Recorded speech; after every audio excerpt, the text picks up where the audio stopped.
ఓం నమః శివాయ. ఓం నమో నారాయణాయ. శ్రీమాత్రే నమః. మాస్టర్ జ్యోతిషానికి స్వాగతం. మరిన్ని విలువైన వీడియోల కోసం నా ఛానల్ సబ్స్క్రైబ్ చేయండి, లైక్ చేయండి, షేర్ చేయండి.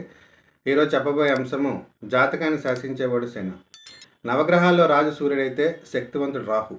కానీ ఒక జాతకాన్ని లేదా ఒక వ్యక్తి జీవితాన్ని శాసించేది శని. ఎందుకంటే కర్మల్ని రెగ్యులేట్ చేసి నియంత్రించే శక్తి పరమాత్మ శనికి మాత్రమే ఇచ్చాడు. కాబట్టి శని ద బెస్ట్ జడ్జిమెంట్ ప్రకారము తీర్పులు ఇస్తాడు.